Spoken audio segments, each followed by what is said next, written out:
আসসালামু আলাইকুম। সবাই ভালো আছেন আশা করি। আলহামদুলিল্লাহ, আমিও ভালো আছি।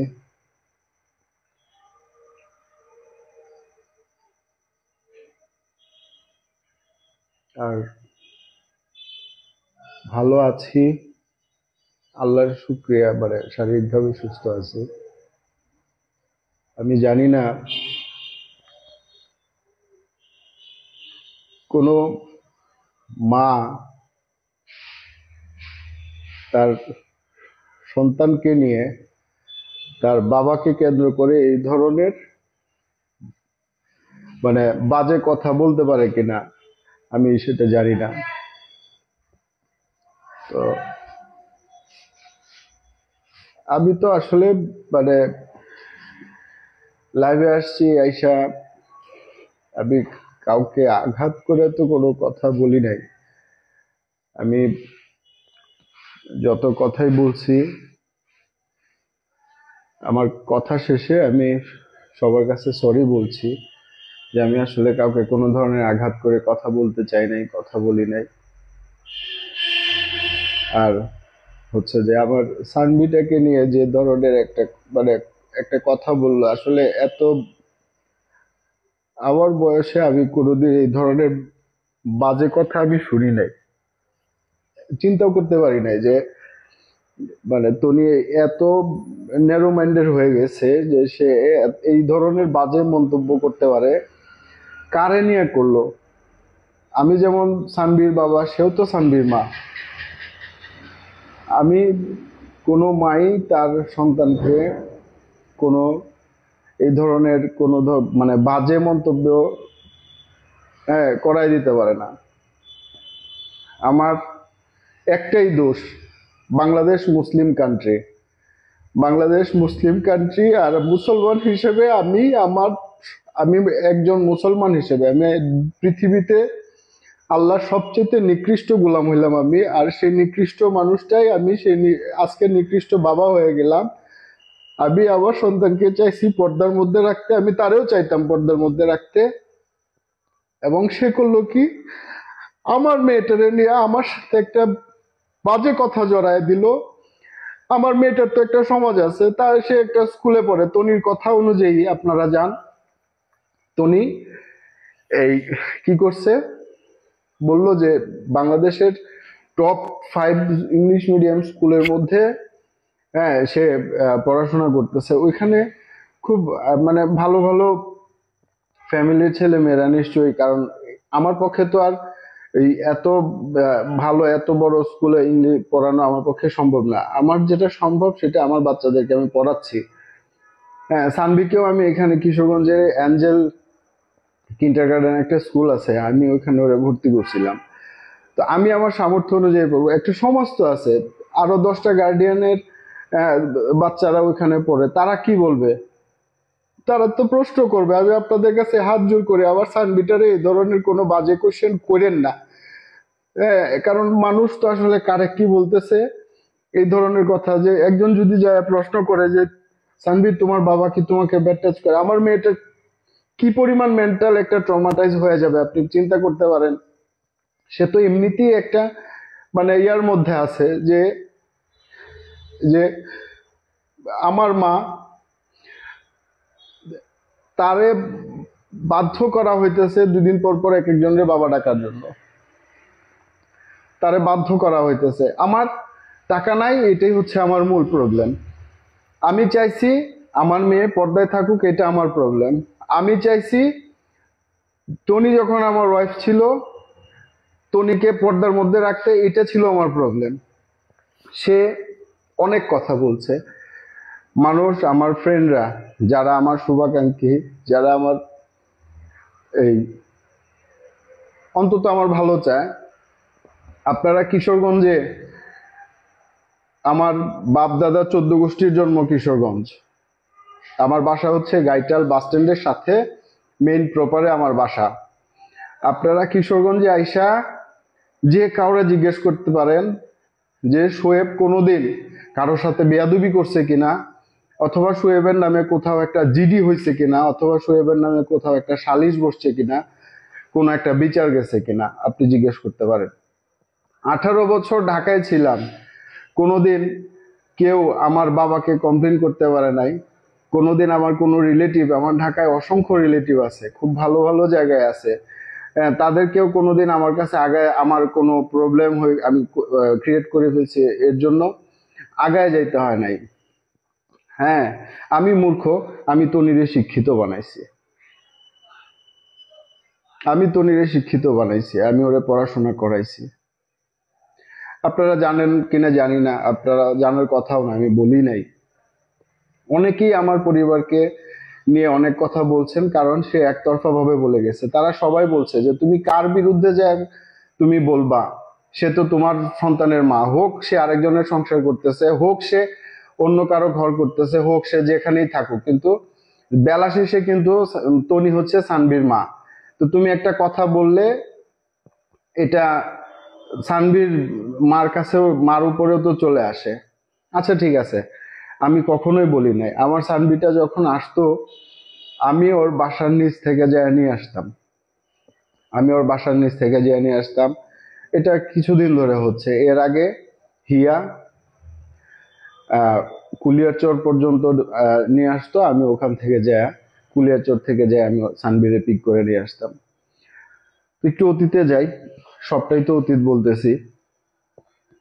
আপনারা হিয়াকে চিনেন, হিয়াকে জানেন তনির বোন হিসেবে, আমিও তারে জানি আমার বোন হিসেবে।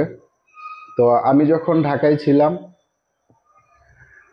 তো সানভীর যে নানা, হ্যাঁ, এই তনির বাবা, তিনি আমাকে বলতো যে বড় মেয়ে হিসেবে তো আমি তারে, আমার বড় সন্তানকে তো আমি মানুষ করতে পারি নাই, বাবা দেখো তুমি পারো কিনা, কতটুক পারো, কারণ সে আমার অবাধ্য। কারণ উনিও পছন্দ করতো না তনির এরকম চলাফেরা, উনিও পছন্দ করতো না, ওনারও এটা নিয়ে, কারণ উনি 5 ওয়াক্ত নামাজ পড়তেন, কোরআন পড়তেন, ওনার এলাকায় ওনার একটা সম্মান আছে, উনি একটা সম্মান নিয়ে চলতেন, যে সম্মানে এখন ধরেন আমি যদি সন্তান হিসেবে যদি আমার উগ্র চলাফেরা হয়, এটার ব্লেমটা মা বাবার উপর আসবে, এটা স্বাভাবিক, এটা খুবই স্বাভাবিক। হ্যাঁ, এটা খুবই স্বাভাবিক। তো এখন কথা হয়েছে যে উনিও এগুলা মানতে পারে নাই। হিয়া আসছে আমার বাসায়, আপনারা সবাইকে আমি বলতে পারি, আপনাদের সবাইকে আমি বলে দিই, আপনারা পার্সোনালি হিয়াকে প্রশ্ন করে দেখতে পারেন, হিয়ার সাথে এখন কোথায় আছে, কিভাবে আছে আমি জানি না। হিয়াকে আপনারা পার্সোনালি প্রশ্ন করে দেখতে পারেন যে শোয়েবের সাথে যখন তোমরা এক বাসায় থাকতা, তোমার বোন অনেক সময় থাকতো না বাসায়, আমি কোনোদিন তার দিকে ভালোভাবে চোখ তুলে পর্যন্ত তাকাই নাই। সে তো মানে যথেষ্ট সুন্দরী, মাশাআল্লাহ, আল্লাহ তারে যথেষ্ট সুন্দরভাবে বানায় পাঠাইছে পৃথিবীতে। হ্যাঁ, কোনোদিন এই ধরনের কথা বলতে পারবে না। এবং আজ পর্যন্ত এই লাইভে এসে সে যে বলল আমার মা বাবা তারে ঠিক ঠিক মতো খাইতে দিতে পারে নাই, এই সেই, আপনারা জানেন কিনা জানি না, আপনাদেরকে জানাই আমি, আমি মা বাবার একমাত্র ছেলে, আর আমরা এক ভাই এক বোন। তো আমার বিয়ের পরে, তনিকে বিয়ের পরে আমার মা বাবা তাদের একমাত্র ছেলের বউ হিসেবে, হ্যাঁ, ছেলের বউ হিসেবে তারা এতটা প্রায়োরিটি দিত, আমি একটা ডিসিশন দিলে আমার মা বাবা তার সাথে বুঝে তারপর ওই ডিসিশনটা ফাইনাল করতো, বুঝছেন। এখন অনেকেই বলতেছেন যে আমি এতদিন কোথায় ছিলাম, আমি একটু একটু আগে কিন্তু বললাম যে আমি চাই নাই আপনার, আপনি যারা যারা বাবা আছেন, মা আছেন, হ্যাঁ, বাবা মায়েরদের কাছে সবচেয়ে ইম্পর্টেন্ট হচ্ছে তার সন্তান। আমার আমার সানভিটা, অনেকের প্রশ্ন করছেন যে ওনার নাম কি, শাহাদাত রহমান, উনি বেঁচে থাকতে আমি কেন কথা বলি নাই, উনি বেঁচে থাকতে কেন আমি এগুলা নিয়ে আপত্তি করি নাই। ওখানে মায়ের আদরটা, টোটাল যে মায়ের আদরটা, সেটা হিয়া করতো। হ্যাঁ, এই সারফরাজকেও করতো, সানভিকেও করতো। হ্যাঁ, সানভি অসুস্থ থাকলে সারা রাত পর্যন্ত সেবা করছে হিয়া, এটা সানভি আমাকে বলছে। এবং আমি সানভিকে জিজ্ঞেস করতাম যে সরফরাজ যে বাবা তোমাকে মানে আদর করে কিনা, বললো যে না, উনি আমার আদর করে। হ্যাঁ, উনি আমাকে কখনো ধমক দেয় না, কোনো কথা বলে না, আমাকে আদর করে। আমি এই জন্য যে আচ্ছা আমার মেয়েটা নিরাপদে আছে, ওখানে আছে, তো এই জন্য তো আমার ঝগড়া করার দরকার ছিল না। আমি যখনই মানে সুযোগ পাইতাম আমি ওরে নিয়ে আসতাম। তো এর মধ্যে অনেকেই আমাকে বলছেন যে আমি লোভী পুরুষ। হ্যাঁ, আসলেই আমার অনেক লোভ। কারণ হচ্ছে আমি যখন ঢাকায় ছিলাম আমার একটা অ্যাড ফার্মের বিজনেস ছিল। তো যে কোনো কারণেই হোক আমি অ্যাড ফার্মে যখন রাজস্ব বোর্ডের একটা কাজ পাই আয়কর দিবসের, তখন এটা ছিল আমার অ্যাড ফার্ম দেওয়ার শঙ্খচিল মাল্টিমিডিয়া, আমার অ্যাড ফার্মের নাম ছিল। তো আমার অ্যাড ফার্ম দেওয়ার প্রথম কাজ ছিল এই আয়করের এটা। তখন এটা তো আপনারা যারা অ্যাড ফার্মের আছেন, যারা অ্যাড ফার্মের মানে গভর্নমেন্ট রিলেটেড কোনো দিবসের কাজ যারা করেন, আপনারা তো জানেন। আমি তখন ওখানে কাজ করছিলাম, ওদের কাছে তো একটা এগ্রিমেন্টের সিগনেচার করে তারপরে নিয়ে আসতে হয়, কারণ আমি যে কাজগুলো নিলাম এই কাজগুলো তাদেরকে বোঝায় দিতে হয়। তখন তনি অনেক অসুস্থ। পরে আমি যেহেতু আমার ঢাকায় আমি আর তনি একসাথে থাকতাম, আমাদের তো আর কেউ ছিল না ওরে সেবা করার মতো। অনেক অসুস্থ, তখন আমার পাশের ফ্ল্যাটে থাকতো হচ্ছে, আমি তখন কাঁঠাল বাগানে থাকতাম। আমার পাশের ফ্ল্যাটে থাকতো রফিক, ও ঢাকাতেই থাকে, আমারই বন্ধু মানুষ। সে তার পরিবার নিয়ে থাকতো। তো ওখানে তার ট্রিটমেন্ট করাইতে যায় আমি, তারে নিয়ে সময় দিতে যায়, ওই কাজগুলো আমি আমার পকেটে ড্যামারেজ দিয়ে করাইছি। তো এখান থেকে তারপরে অনেক কারণেই যখন গভর্নমেন্ট চেঞ্জ হয়, তখন আমি তো আমি কোনো রাজনৈতিক ফিগার না, যার কারণে আপনারা জানেন যে সরকারি কাজগুলা যারা রাজনীতির সাথে রিলেটেড তারাই নিয়ে যায়, তারাই করে ফেলে। তখন আমি চলে আসলাম। আসার পরে আমি ই কমার্স eso.com নামে একটা ই কমার্স সাইট ছিল, একটা অনলাইন পেজ ছিল, ওখানে আমি জব করছি কমার্শিয়াল এক্সিকিউটিভ হিসেবে। জব করার পরে ওখানে কিছুদিন এক্সপিরিয়েন্স গেদার করার পরে আমি নিজে আগারগাঁইতে থাইকা আমি নিজে একটা বিজনেস দাঁড় করাই, অনলাইন বিজনেস। সেটার নাম ছিল সানভি কালেকশন।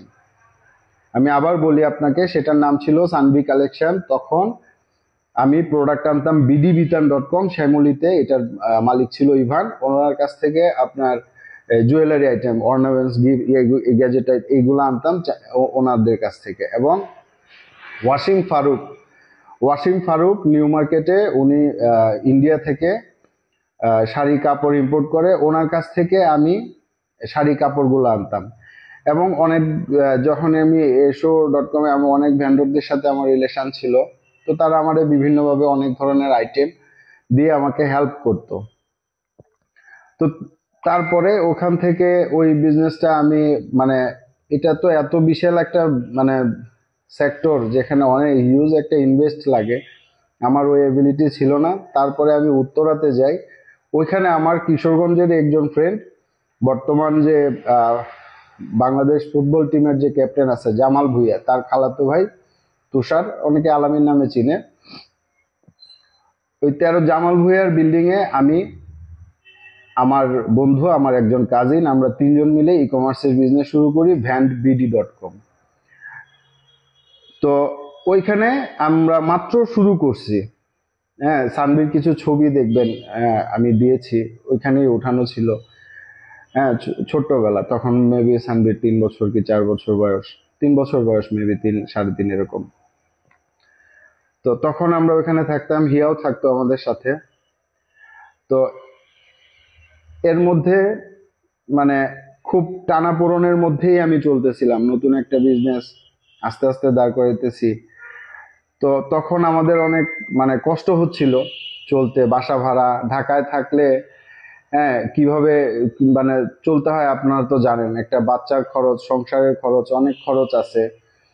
তো আমার খুব কষ্ট হয়ে যাচ্ছিল। তখন আমি তনিরে বললাম যে দেখো আমাদের সবকিছুই আছে, আমি সানভিকে নিয়ে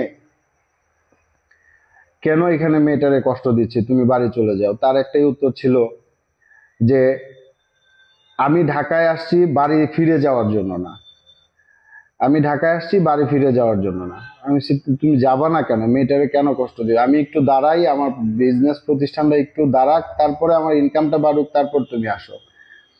তো যাই হোক, সে আসে নাই। আস্তে আস্তে সে অন্য ওর মতো করে ফ্রিডম ভাবে চলার চেষ্টা করছে।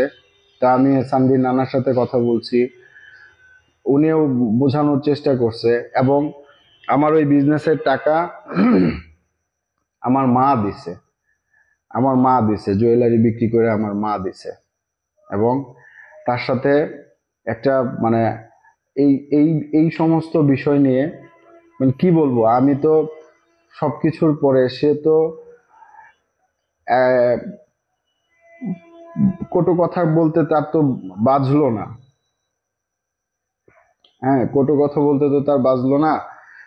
তো এখন হচ্ছে যে তারপরে হইলো কি, যখন ওর সাথে আমি ওরে রাইখা, যখন আমার সাথে মানে সেপারেশনে চলে গেল, আমি সবকিছু ছেড়ে পাগলের মতো, আমি বিজনেস নাই, সংসার নাই, বাচ্চা নাই, সবকিছু ফেলে আমি পাগলের মতো যখন কিশোরগঞ্জে আসলাম, আসার 6 মাস 7 মাস পরে আমি আবার নতুন করে কিছু করা শুরু করলাম। তখন আমি সানভি কালেকশন পেজটা পাই নাই, ওটার অ্যাডমিন ছিলাম আমি আর তনি দুজন, ওই পেজটা নাই, পেজটা পাই নাই। তারপর আর নতুন করে কোনো মানে পেজ ওপেন করব, আবার এটার পিছনে ইনভেস্ট করব। হ্যাঁ, ওখানে অনেকগুলো মানে লাইকার ছিল, ফলোয়ার ছিল, এরকম ছিল, ভালো সেলও ছিল টুকটাক।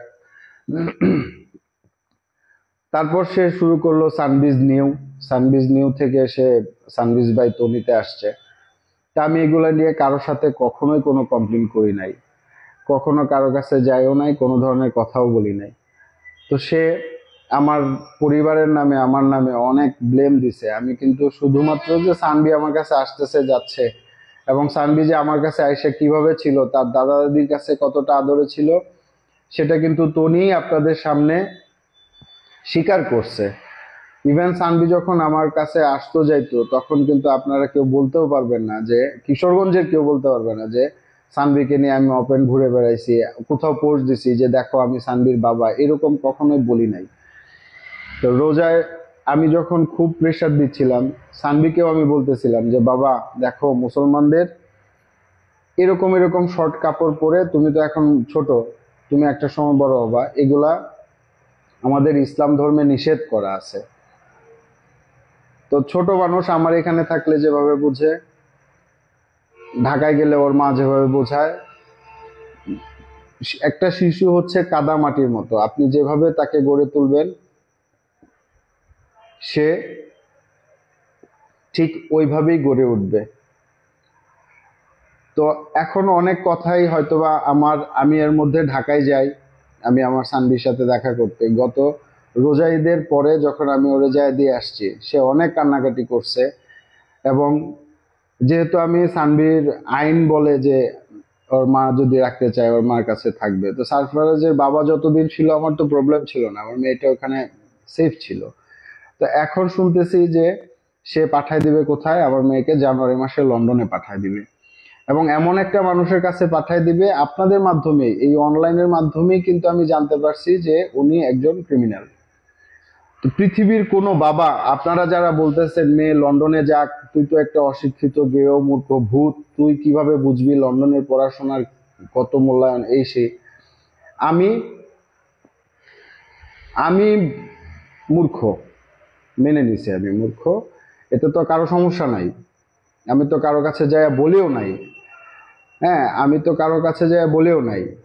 তো আমি যখন আমার সন্তানকে, আমি তো জেনে শুনে একজনের কাছে পাঠাই দিতে পারি না, আমি জেনে শুনে এরকম একজন ক্রিমিনালের সান্নিধ্যে আমার মেয়ে থাকবে, যার কার নামে যেন ওর নামে অথবা ওর কোনো ভাইয়ের নামে এই ধরনের এই নারী কেলেঙ্কারি অথবা নারী পাচারের সাথে সে জড়িত, এগুলা জেনে আপনি কি আপনার সন্তানকে দিয়ে দিবেন যে ইংল্যান্ডে যায় তুমি মানুষ হও, ভালো হও, আপনার বাচ্চার নিরাপত্তা কি আপনি পাবেন?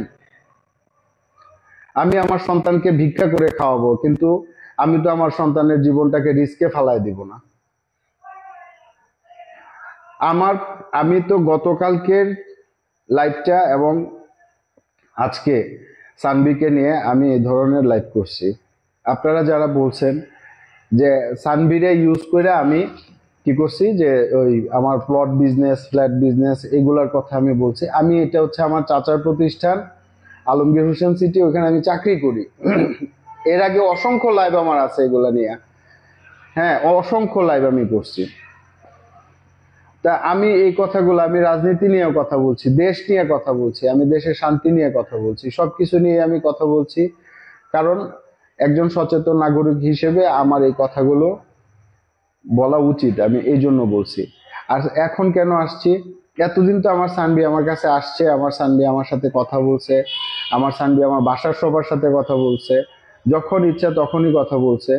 আমার কোনো কোনো বাইন্ডিংস এর মধ্যে পড়তে হয় নাই, কোনো বাইন্ডিংস এর মধ্যে পড়তে হয় নাই, কোনো রুলস ছিল না, কোনো কিছু ছিল না। যখন ইচ্ছা তখন সানবি আমার ফোন দিছে, যখন প্রয়োজন তখন আমি সানবির সাথে কথা বলছি, যে কোনো মুহূর্তে কথা বলছি। ইভেন সানবি স্কুলে গেছে, ওখানে সিক হয়ে গেছে, স্কুল থেকে ফোন দিছে তনিরে, ফোন দিয়ে পায় নাই, অল্টারনেটিভ নাম্বার দেয়া ছিল আমার, এবং স্কুল থেকে আমাকে ফোন দিছে। যেহেতু স্কুল থেকে তনিরে পায় নাই, সেহেতু তো আমিও পাবো না। আমি হিয়ারে ফোন দিয়ে বলছি যে হিয়া, সানবি তো স্কুলে অসুস্থ হয়ে গেছে, আপনারা চাইলে স্কুলে খবর নিয়ে দেখতে পারেন, ও যে স্কুলে পড়ে, আপনারা চাইলে স্কুলে খবর নিয়ে দেখতে পারেন যে আপনারা কি এই কারণে শোয়েবকে ফোন দিতেন, সানবির বাবাকে ফোন দিতেন। হ্যাঁ, তো আমি হিয়াকে ফোন দিয়ে বলতাম তুমি একটু যাবা, ও বলতো যে ভাই আমি তো ভার্সিটিতে আছি, আচ্ছা আমি ড্রাইভারকে পাঠাচ্ছি, গাড়ি পাঠাচ্ছি, অথবা অলয়কে পাঠাচ্ছি, অলয় হচ্ছে সানবির মামা। তো এইভাবে ছিলাম।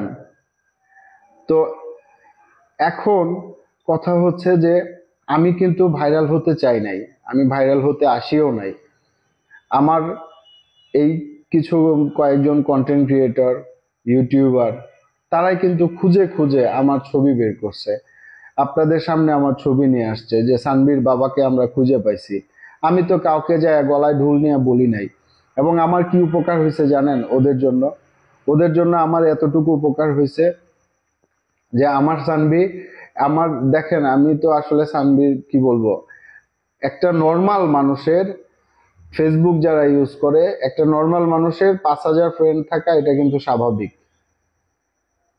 আমার কেন 5,000 ফ্রেন্ড, এটা একটা বিশাল ইস্যু। আমারে সানবি আমাকে বলছে, আমাকে সানবি তোমার 5,000 ফলোয়ার হয়ে গেছে, তোমার 5,000 ফেসবুক ফ্রেন্ড, তুমি তো ভাইরাল হতেই আসছো।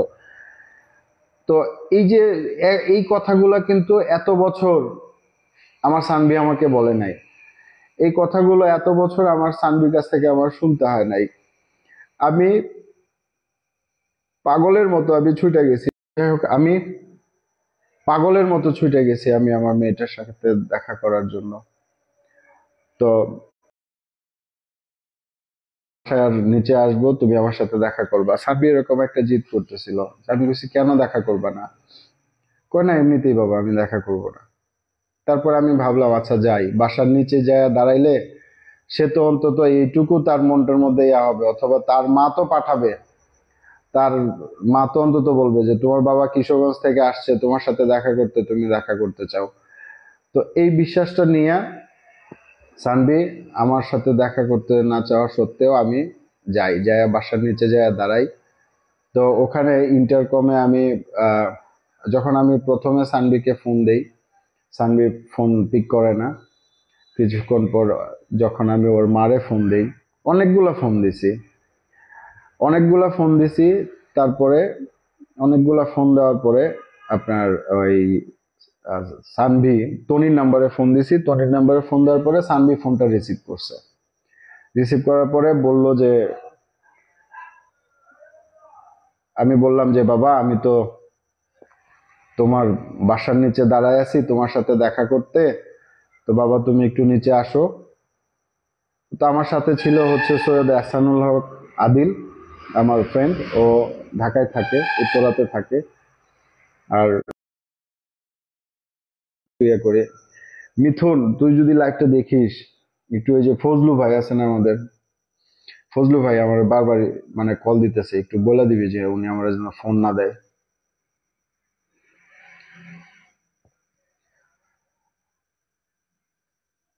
হয়তো বা কোনো প্রবলেম, নাহলে এত রাতে ফোন দেওয়ার কথা না, একটু একটু একটু ফোন দিয়ে ইয়ে করবি। তো যাই হোক, এখন আমি, সানভি আমাকে উত্তর দিল যে বাবা তুমি কেন আসছো, আমি তো এখন ঢাকায় নাই। আমি বলছি তাহলে তুমি বাবা কোথায়? সে বললো আমি তো মামাতে আসছি, ঘুরতে আসছি। আমি বলছি আচ্ছা ঠিক আছে, আমি বাবা যেহেতু কিশোরগঞ্জ থেকে আসছি, তো ঢাকা থেকে তো মামা বেশি একটা দূরে না, তুমি আমাকে বলো, আমি মামাতেই যাব, আমি তোমার সাথে ওখানেই দেখা করব, আমি তোমার দেখতে চাই, তোমার সাথে একটু কথা বলতে চাই। বলে, না বাবা মামাতে আসবা কেন, মামাতে আসার দরকার নাই, তুমি চলে যাও, তোমার সাথে পরে দেখা হবে। হ্যাঁ, তোমার সাথে আমার পরে দেখা হবে। মিথুন, তুই যদি দেখিস আমার লাইভটা, একটু ফজলু ভাইয়ের ফোন দে, উনি বারবার আমার ফোন দিতেছে। একটু ফজলু ভাইয়ের একটু ফোন দে, উনি আবারও ফোন দিতেছে আমার, একটু না কর আমার ফোন দিতে। তো যাই হোক, যে কথা ছিলাম, যে তারপর আমি অনেকক্ষণ দাঁড়ায় থেকে, যখন ওরা আসবে না, বাসার নিচের দারোয়ান বলতেছে যে স্যার আপনি এভাবে দাঁড়ায় থাকবেন কতক্ষণ, ম্যাডাম তো আসে রাত্রে 4টা 5টাও বাজে যায়, তো আপনি কতক্ষণ দাঁড়ায় থাকবেন? তো 2-2.5 ঘন্টার মতো আমি ওখানে দাঁড়ায় ছিলাম, দাঁড়ায় থেকে তারপর বাধ্য হয়ে আমি চলে আসছি। চলে আসার পর আমি দেখলাম যে তনি ফেসবুকে পোস্ট করছে, সানভি, সারফরাজ এবং তনি, ওরা তিনজনে গুলশান অথবা উত্তরা কোনো একটা রেস্টুরেন্টে খাচ্ছে। তো আমি তনিরে মেসেজ করলাম যে এমনটা কেন করলা, মেয়েটা তোমার সামনে বলল যে আমি মাওয়াতে আছি, তোমার তো মা হিসেবে বলা দরকার ছিল যে তোমার বাবা আসছে তোমার সাথে দেখা করতে, তুমি কেন মিথ্যা কথা বললা, এবং আমি যে যাব সেটাও তো তুমি জানো, কেন তুমি মেয়েটারে নিয়ে বেরিয়ে গেলা? হ্যাঁ, এই এই যে কথাগুলো, এগুলো তোমার মা হিসেবে তাকে বলা উচিত ছিল, তুমি তাকে এই কথাগুলো বলো নাই। হ্যাঁ, তো এখন এখন হইল কি, গতকালকে যখন আমি এই পর্যন্ত, যখন আমি আহ সানভির সাথে যোগাযোগ করার চেষ্টা করছি, সানভি আমার সাথে মাঝখানে সে আমার ফেসবুক থেকে ব্লক করে দিছে, মেসেঞ্জারও ব্লক করছে। তো আমি যখন মেসেঞ্জারে ব্লক করছে, আমি তখন ওই ব্লকের একটা স্ক্রিনশট, আমি তো কারোর সাথে যোগাযোগ করতে পারতেছি না, তখন খুব কষ্ট লাগছে, এবং আমি ফেসবুকে একটা পোস্ট করছিলাম যে তুমি বাবাকে ব্লক করে দিলা। তো ওইটার থেকে, আর আপনারা যারা অনেক মানে আমাকে নিয়ে কটু কথা বলতেছেন, যারা বাবা আছেন, যারা মা আছেন, আপনারা বুঝবেন যে আপনার সন্তান আপনার কাছ থেকে দূরে থাকে, একটা কষ্ট, আর একটাই মাত্র যোগাযোগের মাধ্যম, সেই প্ল্যাটফর্মটাও যদি আপনাকে আপনার সন্তান ব্লক করে দেয়, এটা আপনার জন্য কি খুব আনন্দের? আমার একটু, আপনারা একটু বলেন, এটা কি আপনাদের জন্য খুব আনন্দের? আমিও কিন্তু ওরকম আনন্দে ছিলাম না, আর ওই রকম আনন্দে ছিলাম না বিধায় আমি এই পোস্টটা করছি। তো এই পোস্ট করার পরে সানভি আমাকে অনেক, আহ, তখন সে আমার ও মেসেঞ্জারের লকটা খোলে, খুলে আমাকে সে মানে অনেক কথাই বলে, এবং তাকে যা বলতে বলা হয়েছে সেগুলাই সে বলছে, কারণ আমার সাথে শুধুমাত্র ভয়েস চ্যাটে সে আমার সাথে কথা বলে, আমার ফোন দিলে ধরে না, ভিডিও কলেও কথা বলে না, ভিডিও কলে সে কথা বলতে চায় না। কারণ হচ্ছে আমি এখন আপনাদের সাথে সামনে লাইভে কথা বলতেছি, আমার কথাগুলো কিন্তু আমাকে বলতে হবে, আরেকজন শিখাইয়া দিলে আমি সেই কথাগুলো আপনাদের সাথে কন্টিনিউ বলতে পারবো না। তো ঘটনাটা ওইটাই। তো যাই হোক, ওই দিন সে আমার সাথে কথা বলে সানভি আমাকে বলতেছে আমি তোমার নামে মামলা করে দিব বাবা, হ্যাঁ তুমি আমারে এরকম করো, হ্যাঁ তুমি এইভাবে আমার ফোন করো, আমি কিন্তু কমপ্লেন করে দিব। আমি বলছি, আচ্ছা তুই যদি কমপ্লেন করিস বাবা কর, আমার তো সমস্যা নেই। কয় না, তুমি কেন ফেসবুকে দিলা, এটা কি তুমি আমার ভালো চাইছো? আমি বলছি, আচ্ছা বাবা আমি একটা পোস্ট দিছি, এটা ভালো না, তো তোমার আম্মু সারাদিন কত কথা বলতেছে, তোমারে নিয়ে কত কথা বলতেছে, সারা দুনিয়ার মানুষ আজে বাজে কথা বলতেছে, ওইগুলা কোনো ইস্যু না, আমি কি করলাম এটা তোমার কাছে ইস্যু হয়ে গেল? মানে এটাই হচ্ছে বড় ইস্যু। হাজার হাজার লক্ষ লক্ষ মানুষ প্রতিদিন তনিকে গালাগালি করতেছে, তনিকে কেন্দ্র করে সানভিকে গালাগালি করতেছে। এগুলা কারো কাছে মানে ওদের কাছে কোনো ইস্যু না। আমার মেয়েটাকে অকথ্য ভাষায় গালাগালি করতেছে, আপনার সন্তানরা যখন গালাগালি করবে আপনাদের ভাল লাগবে, আপনারা হয়তো বা মেনে নিতে পারবেন, কিন্তু আমি অমানুষ তো আমি মানতে পারি না। যেদিন আপনাদের মতো মানুষ হইতে পারবো সেদিন মানতে পারবো, সেদিন আমি মাইনে নিতে পারবো। আমি অমানুষ, এই জন্য আমি মানতে পারি না। আমার মেয়েটাকে কেউ বাজে কথা বলতেছে, এটা আমি মানতে পারি না, আমি মানতে পারতেছি না। আজকে যে কোনো কারণেই হোক, আমি একটা কথা বলি, যে কোনো কারণেই হোক সরফরাজের, এটা মা বাবার ভুলের কারণেই হোক, যার ভুলের কারণে হোক, সরফরাজের তো ভুল নাই। সরফরাজের জন্ম নিয়ে একটা ইস্যু চলে আসছে, একটা কথা চলে আসছে, আপনারা বুঝেন। আজকে তার বাবা থাকতে এগুলো সহ্য করতো না, তার মা সহ্য করতেছে, তার মা প্রোটেস্ট করতেছে না, তার মা এটার কাউন্টার দিচ্ছে না, সে সহ্য করে যাচ্ছে। কিন্তু একজন বাবা সহ্য করতে পারতো না, কারণ বাবারা অমানুষ থাকে, তো বাবারা ব্যাড টাচ করে, তো বাবারা সহ্য করতে পারে না। আপনি আপনার সন্তানের ব্যাড টাচ বলতে কি, আমি জিনিসটাই জানি না রে ভাই। আমার আমার বোনের 2টা মেয়ে, আমার আরো 2টা মেয়ে, আমি 3টা মেয়ের বাবা। আল্লাহ খুব সন্তুষ্ট হইলে একজনের ঘরে কন্যা সন্তান দান করে, খুব সন্তুষ্ট হইলে। হ্যাঁ, এখন আমি কতটুকু আল্লাহর কাছে সন্তুষ্ট হয়েছি আমি জানি না, আমি কতটুকু করতে পারছি আমি জানি না, কিন্তু আল্লাহ খুশি হয়ে আমার 3টা কন্যা সন্তান দান করছে। আর সেই কন্যা সন্তানের বাবা আমি। আমার আরো 2টা সন্তান এখানে আছে, একটা সন্তান আছে তনির কাছে, আর তারে দিয়া আমারে একেবারে মানে এমন জায়গায় নিয়ে গেছে। আমি আবারও আপনাদের কাছে হাত জোর করে বলি, সানবীর স্কুলের যদি কোনো গার্ডিয়ানরা আপনারা দেখে থাকেন, যেই দেখে থাকেন সানবীর, অন্তত সানবীরে এই ধরনের কোনো কোয়েশ্চেনের সম্মুখীন করেন না,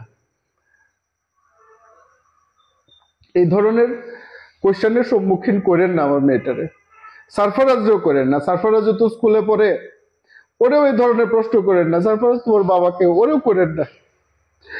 আমি হাত জোর করে বলি, একটা সন্তানকে এইভাবে আপনারা কেউ ছোট করেন না, আপনারা কেউ এই ধরনের কথা বললেন না। ওর তো বাবা নাই, সানভীর বাবা থাকতে নাই, ওর বাবা নাই।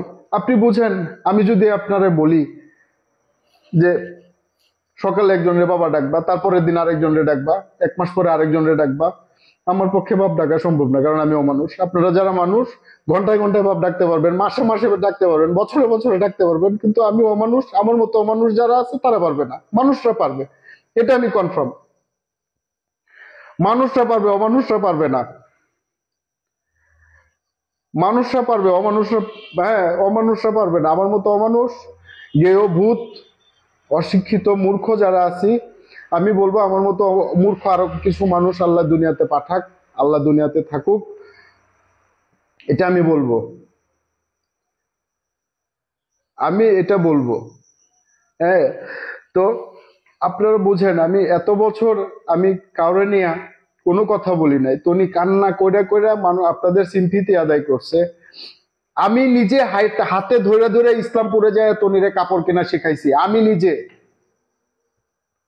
তখন 400 টাকা 500 টাকা দিয়ে একটা কাপড় কিনা, আপনার ক্যারিং কস্ট সবকিছু মিলায়া, বোস্টিং কস্ট মিলায়া দিয়া, ফটোগ্রাফি কস্ট, এডিটিং কস্ট, সবকিছু কস্ট মিলায়া, তারপরে আমরা একটা প্রোডাক্টে 50 থেকে 100 টাকা প্রফিট করতাম। এর মধ্যে অনেক অনেক সময় আপনার অর্ডার বাউন্স করতো, ডেলিভারি রিটার্ন আসতো। এত সহজ না বিজনেস করা। ই কমার্সে দারাজের মতো, আজকের ডিলের মতো, প্রাণারেফেলের অথবা .com এর মতো এত বড় বড় ব্যবসায়ীরা, আলিবাবার মতো এত বড় বড় ব্যবসায়ীরা এইভাবে হাজার হাজার কোটি টাকার এত শোরুম, দারাজের কয়টা শোরুম আছে বাংলাদেশে? তো এত বিশাল করে শুরু হয়েছে দারাজ, কয়টা হয়েছে বলেন? দারাজের যে পরিমাণ আইটেম আছে, ওদের যে পরিমাণ ভেন্ডর আছে, হ্যাঁ, দারাজের আউটলেট কয়টা আছে বলে? অনলাইনে বিজনেস এত সহজ না। আমি মাঝে মধ্যেই দেখি যে তনি বলতেছে যে আমি আজকে লস প্রাইজে প্রোডাক্ট সেল করব। মাঝখানে এগুলা নিয়ে অনেক কথা হয়েছে, আচ্ছা ওইদিকে না, যে এটা তার পার্সোনাল বিষয়, কিন্তু আমি তার কোনো ব্যাপারে কখনোই কোনোদিন তনিরে আমি অনলাইন বিজনেস আমি শিখাইছি, আমি শোয়েব শিখাইছি তনিরে অনলাইন বিজনেস, আমি শোয়েব শিখাইছি। আমি কোনো খ্যাত কামার থেকে উঠে আসি নাই, হাতে ধরে ধরে শিখাইছি তনিরে, আমার ল্যাপটপটা পর্যন্ত রেখে আসছি। আল্লাহ সাক্ষী, হিয়াও ছিল, হিয়াও জানে, হিয়াও জানে। এখন আমার মেয়েকে দিয়ে, আমার মেয়েকে জড়ায় যে কথাটা বললো, আমি কোনো আদালতে না, আল্লাহর আদালতে আমি বিচার দিলাম। আমি যদি বাইচা থাকি, আমি যদি মইরাও যাই, আপনাদের এখান থেকে যদি কেউ একজন বাইচা থাকেন, আপনারা এটা দেখতে পারবেন, এর বিচার আল্লাহ করবে।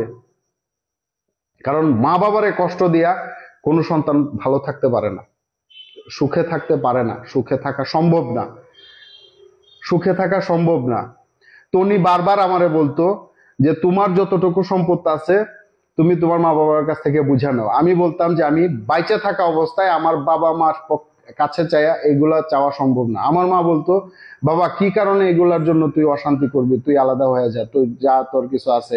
আমি আম্মারে বলছি, আম্মা কোরআন হাদিসে বলা আছে 4টা পর্যন্ত বিয়ে যদি প্রয়োজন হয় একটা পুরুষ করতে পারবে। 2টা মা কোরআন হাদিসে কোনো অথবা কোনো ধর্মে 2টা মা পাবেন আপনি, এরকম লেখা আছে? দেখাইতে পারবেন কেউ 2টা মা? যে 2টা মা পাবেন হালাল, 2টা মা হালাল, এরকম আছে? দেখাইতে পারবেন? কিন্তু আল্লাহ হালাল করছে, প্রয়োজনে 4টা বিয়ে আল্লাহ হালাল করছে, 2টা মা হালাল করছে, কেউ দেখাইতে পারবেন? আমি তনির সাথে আপুস করি নাই, আমি আমার মা বাবাকে ছাইরা যাই নাই। যদি না যায় থাকি, আল্লাহ যদি এটার জন্য সন্তুষ্ট থাকে, তো আমি ইনশাল্লাহ এর বিচার পাবো। আমার নামে কোনো ব্লেম দিয়া, এই ধরনের নোংরা কথা বইলা আমার মতো মানুষের, যে আমার মেয়েটারে যে ধরনের একটা টর্চারে ফেলছে, যে ধরনের একটা স্লানিত, মানে কি বলবো, যে আমার তো আসলে ভাষাই নাই। পৃথিবীর কোনো বাবার ভাষা থাকবে কিনা আমি জানি না, আমার মতো অমানুষ বাবা যেগুলো আছে, সেই বাবাগুলার ভাষা নাই, সেই বাবাগুলা ভাষা পাবে না খুঁজা। আজকে সারাদিনে জানেন অনেকগুলো মানুষ অবাক হয়ে ফোন দিছে যে জানতাম তনি একটু উগ্র, বাট এরকম মন মানসিকতার মানুষ তো সেটা তো জানতাম না। আমার অনেক কাছের ফ্রেন্ডরা জানতোই না যে তনি আমার ওয়াইফ। বিশ্বাস করবেন, আমার অনেক ক্লোজ ফ্রেন্ডরা, আমার এতটা ভালোবাসে, তারা কোনোদিন এই নিয়ে আমার কোনো ধরনের কোয়েশ্চেনও করে না যে শোয়েব যদি কোনো ধরনের আনকমফোর্টেবল একটা অবস্থায় পড়ে যায়, এর জন্য কোনোদিন প্রশ্নও করে নাই, কোনোদিন করে নাই। সানভির সাথে আমার পরিবারের যদি কোনো প্রবলেম থাকতো, তাহলে এটা আরো আগে থেকে আপনারা জানতে পারতেন। কারণ যারা অনলাইন নিয়ে কাজ করে, যারা অনলাইন থেকে ইনকাম করে চলার চিন্তা ভাবনা করে, যাদের অনলাইন কেন্দ্রিক বিজনেস, তারা যে কোনো ইস্যুকে অনেক বড় করে মানুষকে এন্টারটেইন করার জন্য, তাদেরকে আকৃষ্ট করার জন্য এই কথাগুলো তারা বলে এবং তাদের কাছ থেকে একটা অ্যাটেনশন নেয়, নিয়ে তার প্রোডাক্টগুলো সেল করে। এটাই হচ্ছে তার মূল কারণ। তো আমার কথা হইলো যে আমি তো তোমার কোনো ক্ষতি করি নাই, বরঞ্চ কিছুদিন আগেও আমি তোমার বিপদে, আমি তোমাকে এই কিশোরগঞ্জে বসে থেকে আমি তোমার হেল্প করছি। তুমি আমারে মেসেঞ্জারে পাঠাইছো কবে তোমার মামলার রায়, কবে তোমার আমি তোমারে টাকা দিয়ে না, আমি তোমারে যেভাবেই হোক আমি তোমারে হেল্প করছি। অস্বীকার করতে পারবা? করতে পারবা না, অস্বীকার করতে পারবা না, অস্বীকার করার কোনো সুযোগ নেই। আর তুমি করতেও পারো, কিন্তু আল্লাহ তো জানে দুনিয়াতে সবকিছু প্রমাণ আমার এখানে দিতে হবে না, আমি এখানে প্রমাণ দিতে আসি নাই। মানুষ জানে, মানুষ জানে।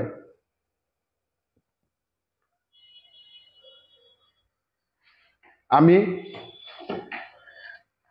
আমি কোনোদিন কারো কাছে কোনো ধরনের, আমি তো তোমার এমন কোনো ক্ষতি করি নাই, আমার মা বাবাও তোমার এমন কোনো ক্ষতি করে নাই, যার কারণে তুমি আমার ফ্যামিলি নিয়ে মানুষের কাছে এত পরিমাণে মিথ্যা কথা বলছো। তুমি মানুষের কাছে বলে বেড়াইছো তুমি সানবীরে 7 মাসের কুলে নিয়ে তুমি রাস্তায় রাস্তায় কাপড় বিক্রি করে বেড়াইছো। কি অসহায় মহিলা তুমি! এমন মিথ্যে কথা সানবীরে কেন্দ্র করে কিভাবে বললা? এই মেয়েটা তো একদিন বড় হবে, এখন তোমার কাছে আছে, তোমার কথাই চলতেছে, একদিন তুমিও তোমার বাবার অবাধ্য হইছো, মেয়েটাও অবাধ্য হবে। জীবনটা হচ্ছে গিভ এন্ড টেক, তুমি যা দিবা তা পাবা। তোমার হাতে একটা বল থাকবে, তুমি যখন এটা ছুঁড়ে মারবা একটা দেয়ালের মধ্যে, তখন এই বল অন্যদিকে যাবে না। এই বল ঠিক তোমার দিকেই ফিরে আসবে, যত জোরে মারবা ঠিক তত জোরেই ফিরে আসবে। তুমি তোমার বাবার অবাধ্য মেয়ে ছিলা, মেয়েটারেও অবাধ্য বানাইতেছো। কিন্তু আমি জানি আমি আমার মা বাবার বাধ্য সন্তান, বাধ্য সন্তান, অমানুষ। আমার মেয়েটাও আমার কাছে আসবে, আল্লাহ নিয়ে আসবে। সেদিন পৃথিবীর কোনো শক্তি পারবে না। আমি তোমারে বলছি তো নি, তুমি তো লাইভ দেখছো, আমার তো মানে যা বলার তো বলেই দিছো। আমি তোমারে বলছি তো নি যে তনি, তুমি যে মোহ নিয়ে আগাচ্ছ, যে মোহ নিয়ে তুমি আমার সংসারটাকে ছাড়তে চাইতেছো, যেটা নিয়ে তুমি ইয়ে করতে চাচ্ছ, এটা আসলে ঠিক হচ্ছে না। কারণ মানুষের রূপ যৌবন জৌলস এটা একটা সময় থাকে না। তুমি এমন সময় একটা জায়গায় আসবা, তখন তুমি আমারে কি বলছো, হ্যাঁ সবকিছু বুঝতে পারছি, আমি আসতেছি। কখন আসবা? এই তখন আসবে, তখন আসবে, মিথ্যা কথা বলছো আমাকে। ইভেন তুমি তখন তোমার বাবার ফোনটা পর্যন্ত পিক করো নাই, তোমার কেউ খুঁজাও পায় নাই, কেউ খুঁজাও পায় নাই। আপনারা, আমি মানে কি বলবো, বলার কিছু নাই। কারণ দিন শেষে সে হচ্ছে আমার মেয়ের মা, কারণ তার সাথে আমার মেয়ের সম্মান জড়িত। আমি শুধু এতটুকুই বলবো যে আজকে যা হয়েছে, যা ঘটছে, যা ঘটতেছে, ভবিষ্যতে যা ঘটবে, একটাই কারণ, সেটা হচ্ছে আমি চাইছি আমার মেয়েটাকে খোলামেলা চলতে দেওয়া যাবে না।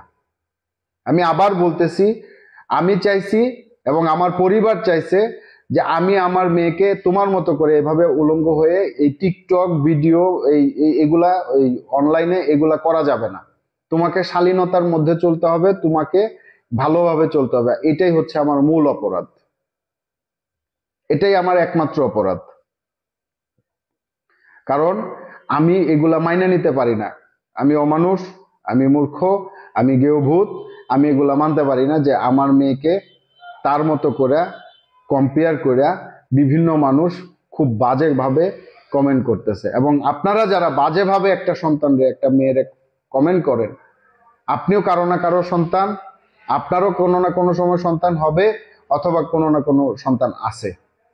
একটা বার নিজের টাকায় নিজের, আমি যখন বাবা হয়েছি তখন একটা ছোট বাচ্চারে দেখলে তার মধ্যে আমি আমার সন্তানের চেহারা দেখতে পাই। এটা হচ্ছে অমানুষের মানে দৃষ্টিশক্তি। আমি অমানুষের দৃষ্টিশক্তি হচ্ছে এটা, যে আমি যখন একটা বাচ্চার দিকে তাকাই তখন মনে হয় যে এটা আমার বাচ্চাটা। তনি, তুমি পোস্ট করো না একটা, ওই দিন তুমি একটা পোস্ট করছো না কোন একটা বাচ্চারে নিয়ে, যে ওরে তুমি ওর দায়িত্ব নিতে চাও। নিজের সন্তানের দায়িত্ব কতটুকু পালন করছো? টাকা দিলেই কি মানে টাকা পয়সা আর বিলাসিতা দিলেই সন্তানের দায়িত্ব পালন হয়ে যায় না। রাতের পর রাত তুমি বাসায় থাকো না, দুইটা বাচ্চা কিভাবে থাকে তুমি বলতে পারবা? এই ওই দিন একজন প্রশ্ন করছে আপনার মেয়ে সানবি কোন ক্লাসে পড়ে, তোমার কয়েক সেকেন্ড সময় লাগছে তোমার মেয়ে কোন ক্লাসে পড়ে জবাব দিতে। সানবি অসুস্থ থাকে, সানবিটা লাইভে আসে, আপনারা তো দেখছেন কতটা এলোমেলো ভাবে একটা, সে নিজে সাইজা গুইছা একদম পরিপাটি হয়ে থাকে, মেয়েটার মাথায় চিরুনি করার মতো সময়, লোক, কোনো কিছু তার বাসায় নাই, কোনো কিছু তার বাসায় নাই। মুখে উঠায় খাওয়ায় দিবে এই মানুষটাও তার তার বাসায় নাই। কাজের মেয়েরা দিয়া যদি ভাই, কাজের মানুষ, তারা তো বাসায় কাজ করে পেটের পেটের দুটা খাওয়ার জন্য কাজ করে। যদি সবাইরে দিয়ে, কাজের মানুষরে দিয়ে যদি মা বাবার আদর দেওয়া যেত, তাহলে তো এটা ভালোই ছিল। তুমি আমারে এমন বাজে একটা কথা বলার কারণে আমি কিন্তু তোমার এই চিঠিটা, এতদিন কিন্তু ছিল, আমি তো আগে দেই নাই, এখন দিতে বাধ্য হয়েছি। কারণ আমি তোমার ক্যারেক্টারটা মনে করায় দিতে চাইছি যে আমি তোমার এই এই কথাগুলো আমি হজম করেছিলাম এত বছর, বছরের পর বছর, দিনের পর দিন, ঘন্টার পর ঘন্টা আমি হজম করেছিলাম। আমি দেই নাই, আমি কোনোদিন তোমাকে বলিও নাই।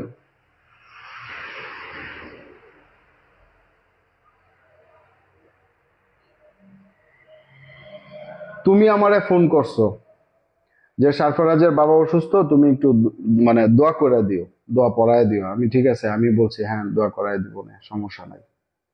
তোমার চাচা ফরেন ইন্সপেক্টর কিসের, ওই কিশোরগঞ্জে চাকরি করে। তুমি আমার রাত্রে 9টা, 8:30, 9টার দিকে ফোন দিছো যে একটা গরু কিনা দরকার, চাচারে বলছিলাম। এই তো সেই দিনের ঘটনা। সেদিনের ঘটনা, আমি তোমার ছবি পর্যন্ত পাঠাইছি যখন তুমি পাগলা মসজিদের সামনে ফকির মিসকিন যারা ছিল ওদেরকে তুমি খাওয়াইতে চাও। রাতের বেলা আমি তুহিন নামে একজন আমার চাচা আছে, আমার আব্বার চাচাতো ভাই, তারে নিয়ে রাতের বেলা কসাইয়ের কাছ থেকে গরু কিনা রাতের বেলা বাজার কইরা বাবুর্চি ঠিক কইরা ওই দিন রাতে রাতে সবকিছু কমপ্লিট কইরা কসাই গরু নিয়ে আসে কিনা দামে বিক্রি করার জন্য না। এই রাত্রে 9টা-10টার সময় যায় আমি গরু কিনে নিয়ে আসছি শুধুমাত্র আমারে দেখে আমারে রেসপেক্ট করে সে আমারে দিছে ওই দিনের বিজনেস মার্ট দিয়া কিনা দামে সে আমারে গরুটা দিছে দিয়া জবাই করে সারা রাত বসে থেকে আমি তো তোমার কাছে এই টাকার জন্যই করছি তাই না, লক্ষ লক্ষ টাকা দিছো একটা গরু জবাই করে ইয়া করে ট্রাক্টরে করে নেয় যায় দিয়ে আসার জন্য, দিছো না?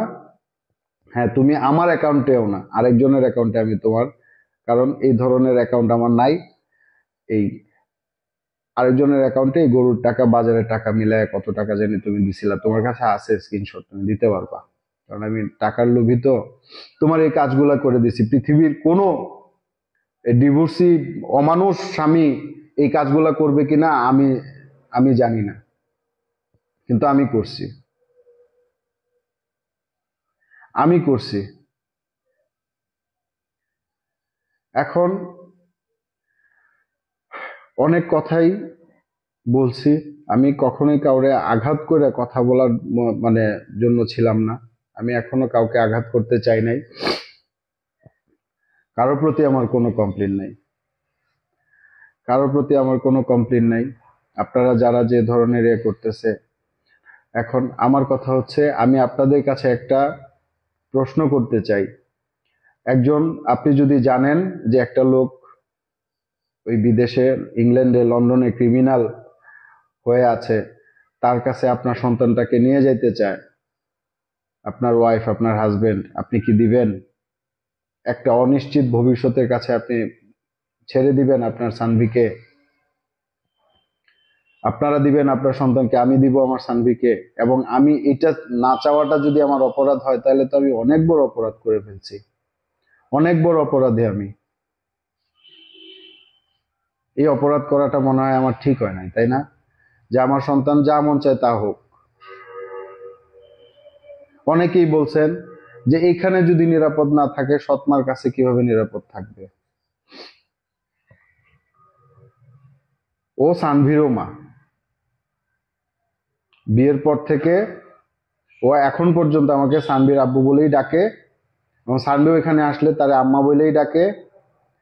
ওইখানে গেলে সে কথা বলতে ভয় পায়, যখন তনির কাছে থাকে তখন কথা বলতে ভয় পায়, কথা বলে না, সেও কাঁদে যে মেয়েটারে এইভাবে কেমনে করলো,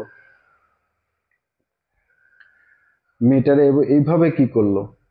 কারণ আমার কাছে সবার আগে সংসার বড়, এর থেকে বড় কোনো কিছু না। এবং সে যখন আপনার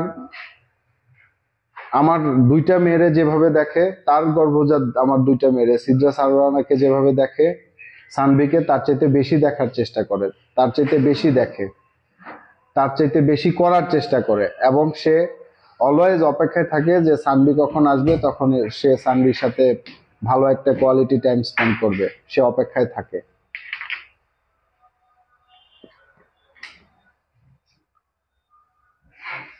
সানভি যখন তনির কিছুদিন আগে একটা মামলা হয়েছে, সানভি ফোন দিছে সিদ্রার নানার সাথে কথা বলছে, ইভেন সেও কথা বলছে, তনিও কথা বলছে, উনি একজন আলেম মানুষ, কথা বলে দোয়া চাইছে। আমরা কত বড় অমানুষ চিন্তা করতে পারেন, যার সাথে কোনো মানে সংসার করছি না, যারে মানুষ ইয়ে করে, হ্যাঁ তারে আমরা প্রায়োরিটি দিছি, তার বিপদে আগে যাওয়ার চেষ্টা করছি নিজের জায়গা থেকে, তো এটা অমানুষের কাজ করে ফেলছি না? অনেক অমানুষের কাজ করছি। কেউ একজন বলছেন যে ডিভোর্সের 4-5 বছর তনি বিয়ে করে নাই, সানবিরে নিয়ে এত কষ্ট করছে, তখন আমি কোথায় ছিলাম? আরে তনি তো ওই সারফরাজের বাবার সাথে রিলেশনে ছিল আমার সাথে থাকা অবস্থায়, ও যে বিয়ে করছে সেটা তো আমি জানতামই না, ও যে বিয়ে করছে সেটা আমি জানতামই না। ওর সারফরাজ যখন হয়েছে ওই দিন ও তখন হসপিটালে ছিল, কোন হসপিটালে ছিল তখন আমি জানতাম না, হসপিটালে তখন ওই দিন আমি ইন্ডিয়া এম্বাসিতে গেছিলাম আমার পাসপোর্ট জমা দিতে, তখন আমি যখন সানবির সাথে দেখা করতে চাইলাম, তখন সে বললো আমি তো অসুস্থ হসপিটালে, তো সানবিরে কে নিয়ে আসবে, ওরকম কেউ তো নাই। তো এখন তোমার দেখা করতে হবে না, তুমি এরপরে নেক্সট টাইম যখন আসবে তখন দেখা করবে। তখনও আমি জানি না, তখন কিন্তু আমি অনেক পরে জানতে পারছি যে ওই দিন সারফারাজ হইছে, হ্যাঁ, অথবা এর একদিন 2 দিন আগে এরকম ইয়া হয়েছে, আমি জানতাম না। এবং আমার যে ডিভোর্সের যে ডেটটা, তনি আমাকে যেদিন ডিভোর্স দিয়েছে, এই ডেটটা এবং বিয়ের ডেটটা আপনারা মিলাইলেই পাবেন কত বছর পরে সে বিয়ে করছে। হ্যাঁ, কত বছর পরে সে বিয়ে করছে এগুলো আপনারা তখন দেখতে পারবেন, বুঝে যাবেন আপনারা।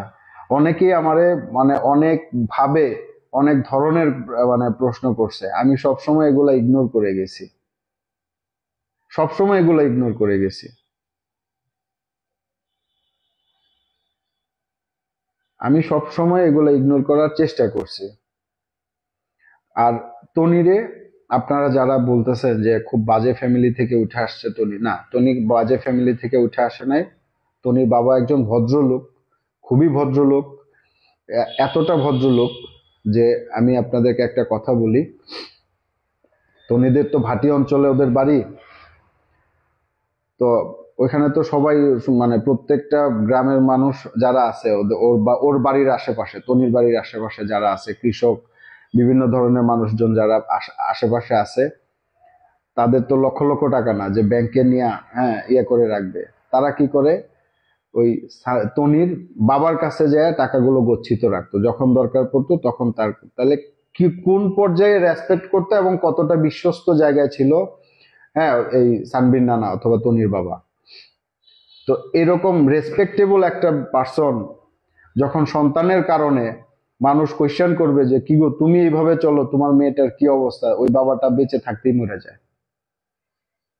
কারণ এরকম অমানুষ বাবা বেঁচে থাকতেই মরে যায়।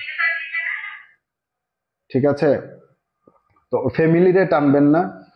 কারণ হচ্ছে এই সব সময় যে আপনার এই খারাপের একজন ডাকাতের ঘর থেকে আরেকজন ডাকাত হবে বিষয়টা এরকম না। আপনি একজন ডাক্তার, আপনার সন্তান ডাক্তার হবে এরকম না। আপনার সন্তান পাইলট হইতে পারে, আপনার সন্তান পৃথিবীর শ্রেষ্ঠ সন্ত্রাস হইতে পারে। আপনি পৃথিবীর শ্রেষ্ঠ সন্ত্রাস, আপনার সন্তান একজন আলেম হইতে পারে। তো এখন আপনি সন্ত্রাস, আপনার ছেলে কেন, আপনার সন্তান কেন আলেম হয়ে গেল, এটা তো তার দোষ না, অথবা আপনার দোষ না। আপনি ভালো, আপনার ছেলে কেন খারাপ হয়ে গেল, আপনি তো সর্বোচ্চ চেষ্টা করছেন। তো এটা হয়ে যায়, এইভাবে হয়ে যায়। তো এই জন্য আমি বলবো যে উনি তো মারা গেছে, আল্লাহ তো সবকিছু দেখেন, ওনারে ব্লেম দিয়েন না। আমি ব্লেম নিচ্ছি, আমার পরিবারকে ব্লেম দিচ্ছে। আমার মতো অমানুষ যারা আছে তারা আসলে এগুলো কষ্ট পায়, একটা মানুষকে অহেতুক। আমি ভালো জানি, এখনো আমার মা বাবা ওনার কথা মনে হইলে ওদেরও ওরা চোখ দিয়ে পানি পড়ে।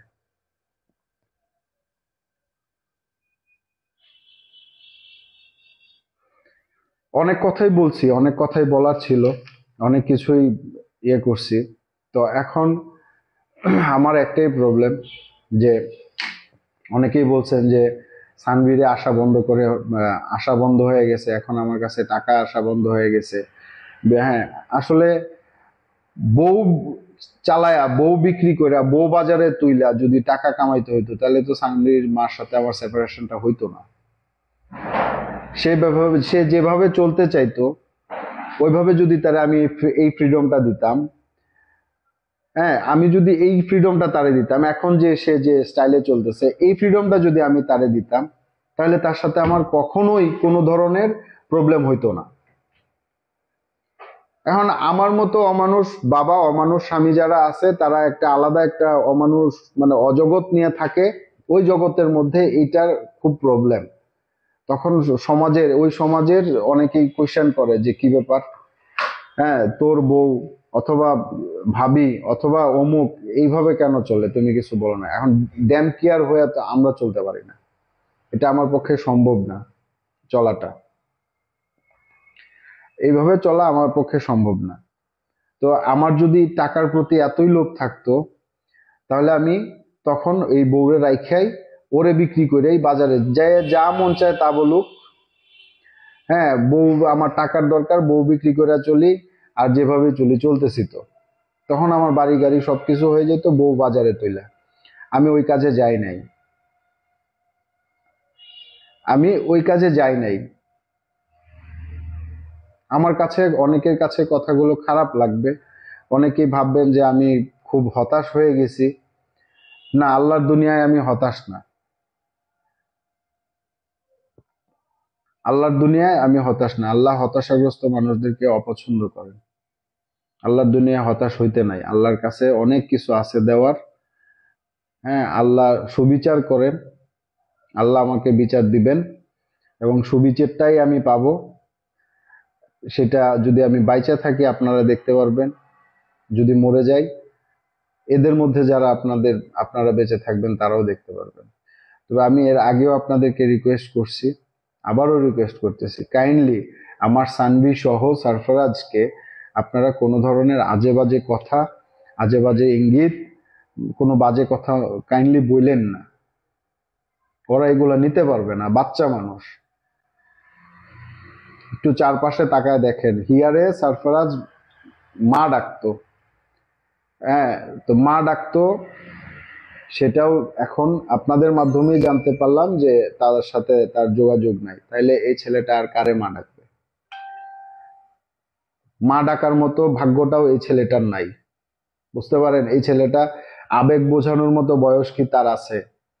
বুঝাইতে পারবে? এই ছেলেটার কথা মনে করে আমার মাও কাঁদে, আবার মাও মনে হয় অমানুষ। তাইলে আরেকজনের ছেলের কথা মনে করে কাঁদবে কেন? আমারই কেন পানি আসবে? আসলে অমানুষের এগুলাই হয়ে থাকে, অমানুষরা এরকমই হয়।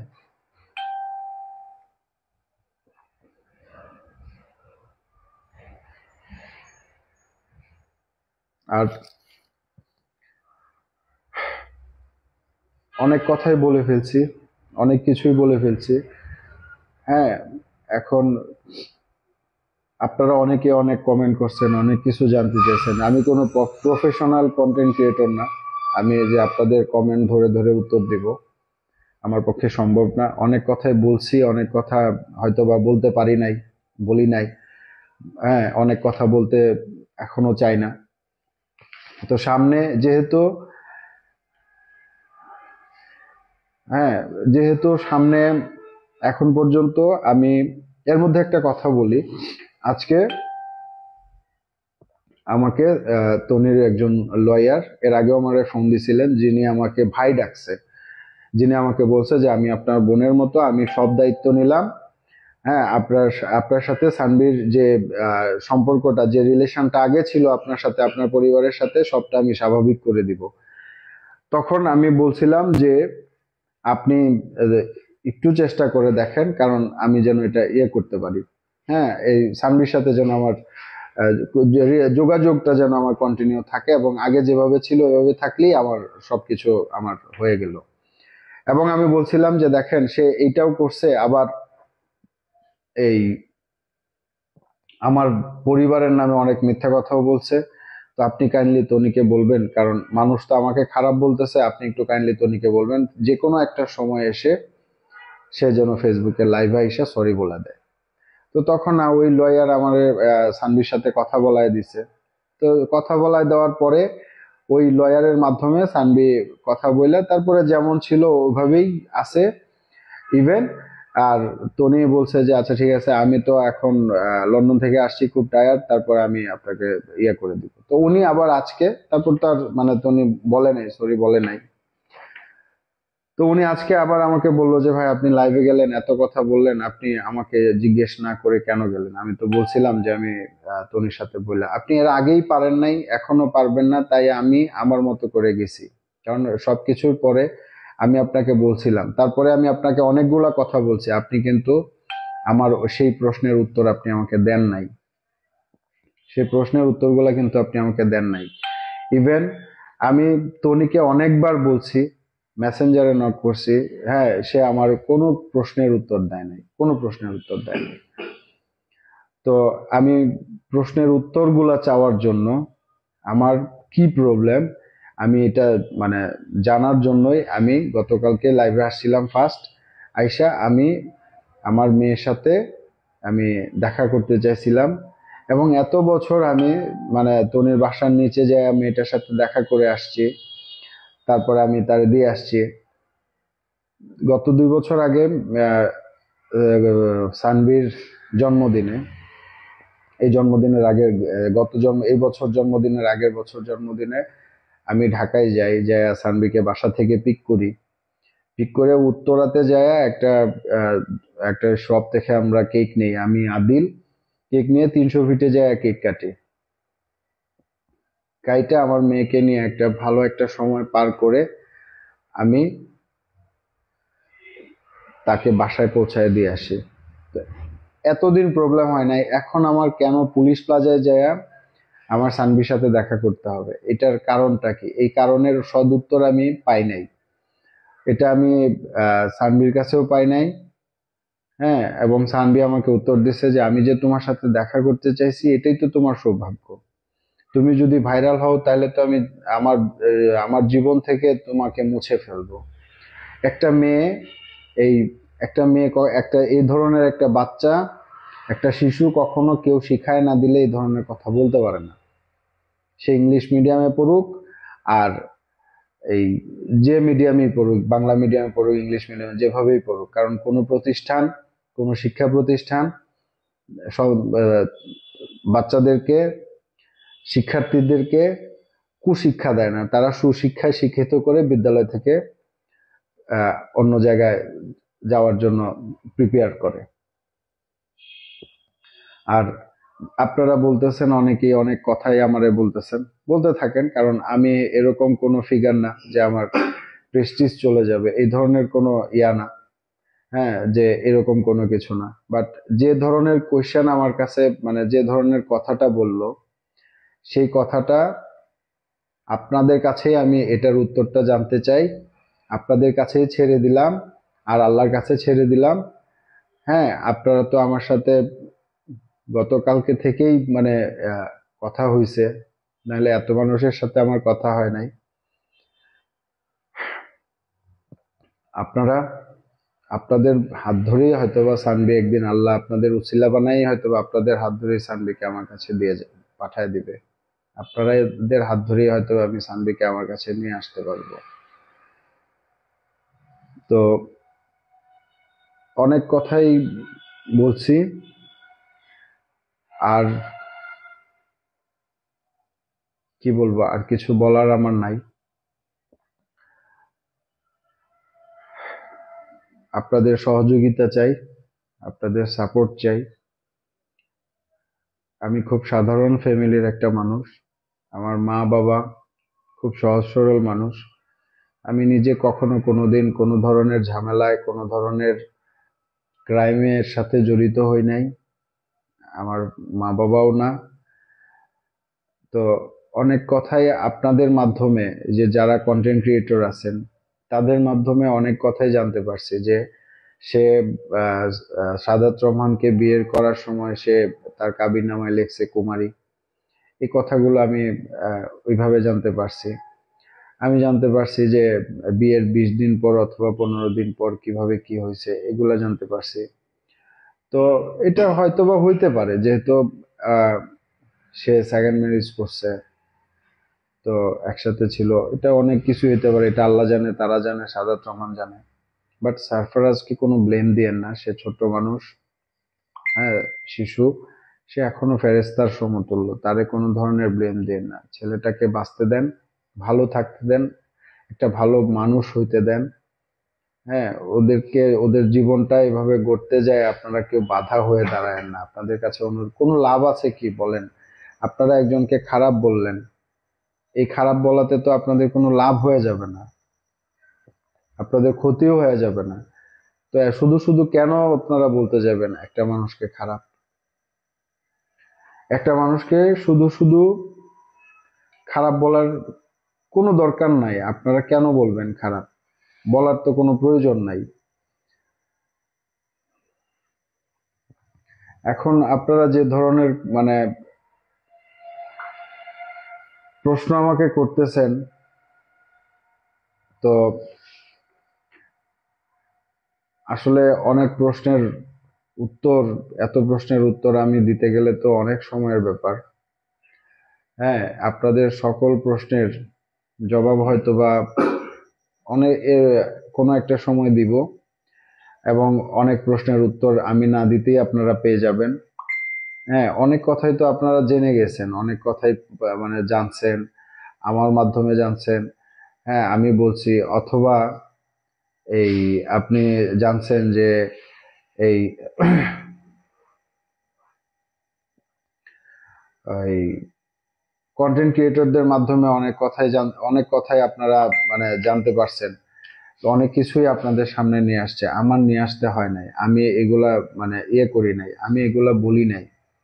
তো আমি কখনোই চাই নাই যে এই আমার সন্তানের মা, তাকে কোনো ধরনের ব্লেম দিতে আমি কখনোই চাই নাই, আমি কোনোদিন আসিও নাই। এবং সানভিকে ইউজ করে আমি কখনো ভাইরাল হতে চাই নাই। ইভেন আমি এখনো এর এর বিপক্ষে, আমি ঘোর বিপক্ষে। আমি এর জন্য আমি আবারও আপনাদের মাধ্যমে আমি এর প্রতিবাদ জানাই যে আমার সানভিকে টিকটক অথবা যে কোনো ধরনের রিলস, যে কোনো ধরনের ব্র্যান্ডিং, এগুলা থেকে আমার মেয়েকে বিরত রাখা হোক। একজন বাংলাদেশ মুসলমান কান্ট্রি, এই মুসলিম দেশে মুসলমান হিসেবে, এবং যেহেতু আমরা মুসলমান এবং মুসলিম কান্ট্রির মধ্যে আমরা বসবাস করছি, সেই ক্ষেত্রে আমরা চাই যে আমার সন্তান, আপনার সন্তান একটা শালীনতার পোশাক, শালীনতার মধ্যে থাকুক। কারণ আপনারা যারা আইডল মনে করেন এ ধরনের মানে স্মার্ট মেয়েদেরকে, এটা কিন্তু আসলে মানে প্রবলেম। কারণ হচ্ছে আপনি যখন একটা একটা ড্রেস পরলো একটা মেয়ে, পুরাটা পিঠ দেখা যাচ্ছে। হ্যাঁ, তো এটা তো মানে এটা যে আপনারা কোন সমাজে নেন, কোন ধরনের সোসাইটিতে পড়ে, এটা আসলে আমি জানি না। আমি তো আর 17-18 বছর ঢাকায় ছিলাম, আমিও আসলে তখনও শিখতে পারি নাই। হ্যাঁ, তখনও শিখতে পারি নাই। কোন একটা ইয়াতে দেখছিলাম যে একজন আপুই বলছে যে একটা পুরুষ মানুষের প্যান্টের চেন খোলা, আপনি যখন বলবেন, সে দেখবেন লজ্জায় মানে তাড়াতাড়ি করে চেনটা লাগায় ফেলছে। আর যখন একটা মেয়েকে বলবেন যে আপনার বুকের ওড়নাটা ঠিক জায়গায় নাই, তখন দেখবেন ওই মেয়েটাই আপনাকে বলতেছে তোর নজর খারাপ, তোর চরিত্রই খারাপ। এটা কিন্তু একজন মেয়েই বলছে। আমি ওই যে টিকটক, এই যে রিল যেগুলো আসে, এগুলোর মধ্যেই অনেক শর্ট ভিডিওর মধ্যে আমি দেখছিলাম। হ্যাঁ, তো এখন একজন বলছে যে সানভিকে জানুয়ারি মাসে লন্ডনে পাঠিয়ে দিলে আপনি কিছুই করতে পারবেন না। আপনারা আছেন, আপনারা সবাই মিলে আমার আমার সাথে সবাই মিলে একটু বাধা দিবেন, যাতে সানভিকে ওই রাসেলের মতো একজন ক্রিমিনালের কাছে, যার পাসপোর্ট কিনা এখন আমি যেটা শুনলাম যে লন্ডন পুলিশের কাছে আছে। সে একটা ক্রাইমের সাথে জড়িত, সে খুব সম্ভবত হ্যাকার, এই ধরনের কোনো কিছু, অথবা হ্যাঁ, এই ধরনের অনেক কথার সাথে যেহেতু জড়িত। সো এই আমি চাই না আমার মেয়েটাকে কোনো ধরনের রিস্কে ফেলতে। আপনাদের কাছে আমি আমার মেয়েটার জন্য হাত জোড় করে চাই যে আপনারা আমার সানভিটাকে দেশের বাইরে নিয়ে যেতে দিয়েন না। বাংলাদেশে অসংখ্য শিক্ষা প্রতিষ্ঠান আছে যেখানে ব্রিলিয়েন্ট ব্রিলিয়েন্ট স্টুডেন্ট বের হয়ে আসছে। প্রতিষ্ঠিত হইতে হলে, শিক্ষিত হইতে হলে লন্ডন, ইংল্যান্ড ওইখানে যাইতে হবে। একটা একটা শিশুর, আপনি পিএইচডি করতে যাবেন সেটা হচ্ছে ভিন্ন কথা। আপনি যখন নিজের ভালোটা বুঝবেন, নিজেকে পরিচালনা করতে পারবেন, তখন আপনি পৃথিবীর যে কোনো দেশে যান, আই উইল অ্যাপ্রিসিয়েট দ্যাট। কিন্তু আমি এইটা মাইনে নিতে পারবো না যে একটা শিশুকে, যে নিজের চুলটা ঠিকভাবে গোছায় বাঁধতে পারে না, হ্যাঁ, তারে আপনি একটা দূর দেশে আপনি তারে রেখে আসবেন। হ্যাঁ, তারে ইয়ে করে দিয়ে আসবেন, একা একা ছাইড়া দিয়ে আসবেন, অথবা কারো কাছে দিয়ে আসবেন। এটা আমি মাইনে দিতে পারবো না। সাদাত রহমানের সাথে তনি কিভাবে জড়িত, এটা তনিরে জিজ্ঞেস করেন, আমারে জিজ্ঞেস করেন কেন? আমি কি ঘটক? আমাকে কি ঘটক মনে হয়? নিজের যন্ত্রণায় বাঁচতেছি না, আপনারা জিজ্ঞেস করতেছেন মানে উদ্ভট প্রশ্ন। সে কি করছে, কার সাথে জড়াইছে, কার সাথে কি করছে, এটা তো আর আমি জানি না।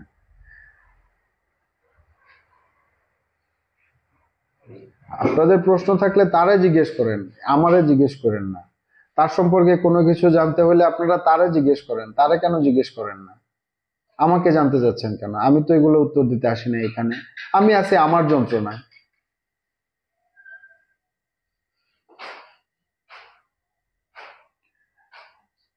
কিছু কমেন্ট না পড়লেই তো হয় না, কিছু কমেন্ট তো পড়তেই হবে।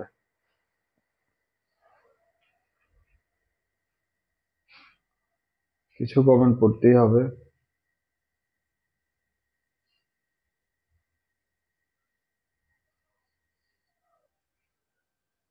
মেয়ে বড় হয়েছে সব বুঝে, এমন কথা না বলাই ভালো যে মায়ের মনে রাগ, জিদ বা ক্ষোভ তৈরি করে।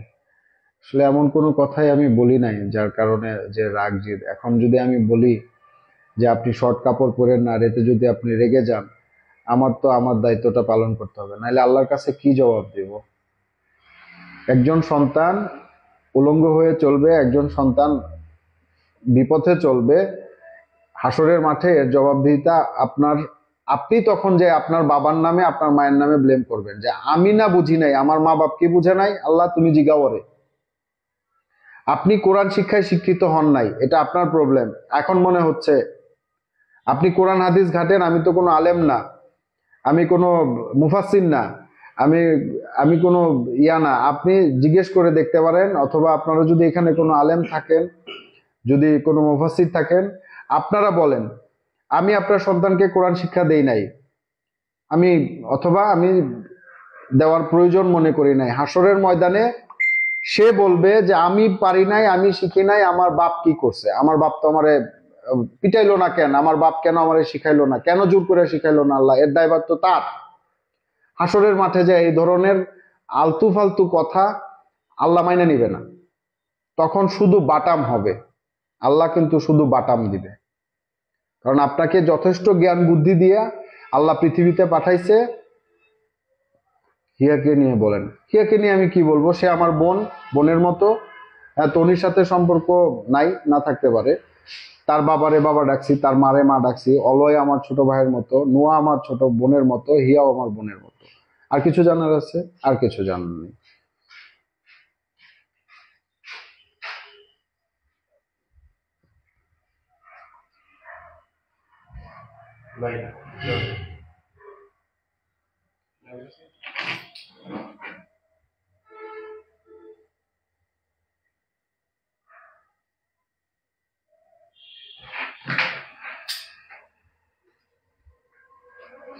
আর যারা আইডল মনে করতেছেন, একজন সফল উদ্যোক্তা মনে করতেছেন, যারা বলতেছেন যে আপনাকে আমার খুব ভালো লাগে,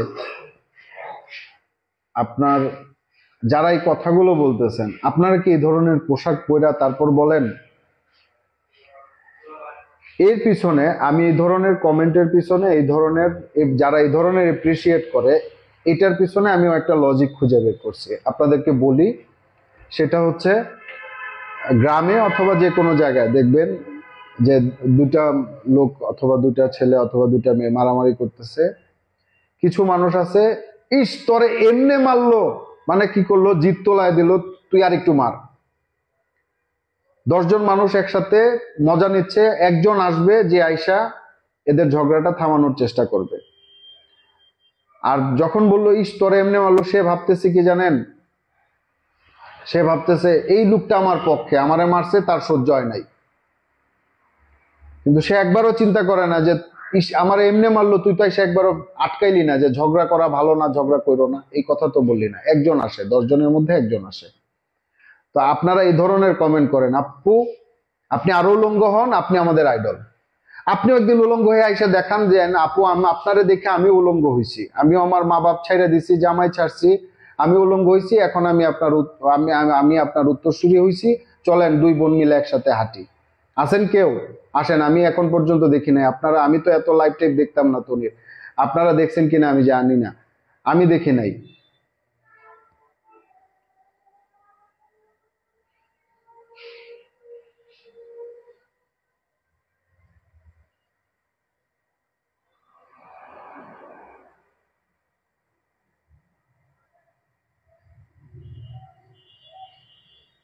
আরেকটা প্রবলেম, আমার আরেকটা মানে আমার ডাউট হয়, কারণ হচ্ছে যে তৃতীয় বিয়ে করার পর থেকেই মানে মোটামুটি হচ্ছে যে আমার সানভির সাথে মানে দূরত্বটা বেশি তৈরি হয়ে গেছে। আমার এখানে মনে হয় যে এখানেও তনির যে তৃতীয় হাজবেন্ড বিয়ে করছে কিনা আসলে হয়তোবা করছে, হয়তোবা কিভাবে কি হয়েছে আমি জানি না। তো টনির যে কথিত যে টনির তৃতীয় হাজবেন্ড রাসেল, যে যিনি একজন মানে ক্রিমিনাল, আপনাদের মাধ্যমে জানতে পারছি। তো তার নিশ্চয়ই কোনো বাজে ইন্টেনশন আছে, যার কারণে সে এই এই তনির লাইফে আসার পর থেকে সানভির সাথে আমার একটা দূরত্ব তৈরি করছে। এটা এর মধ্যে তার ইনভলভমেন্টস আমি মানে আমি আমার এটা হচ্ছে আমার আন্দাজ।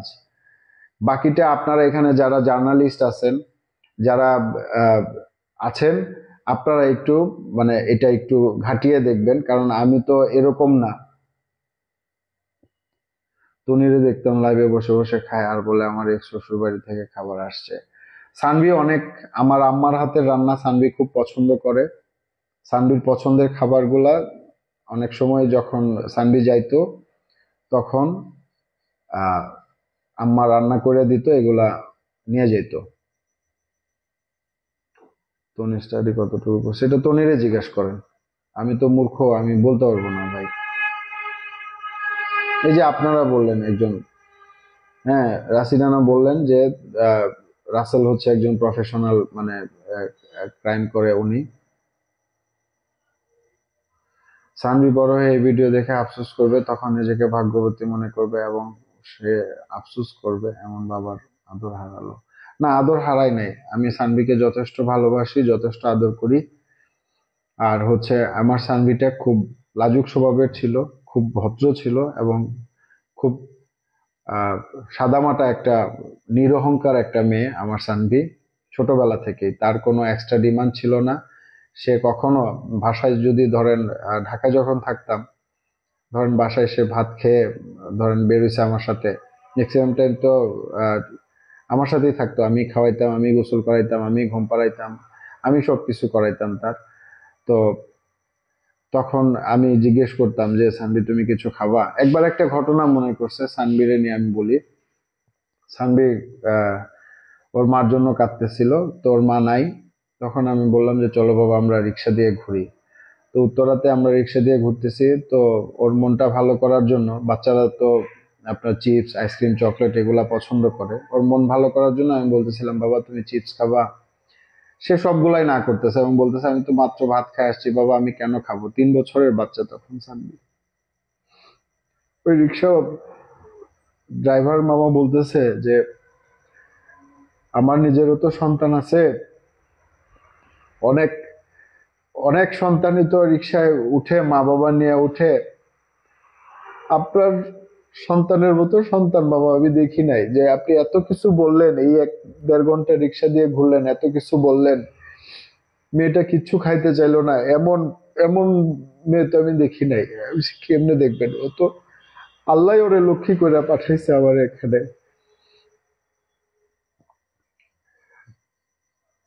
ও আমারে ছাড়া থাকতে পারতো না, বাধ্য হয়েছি, বাধ্য হয়েই তো একজন দেয়, তাই না?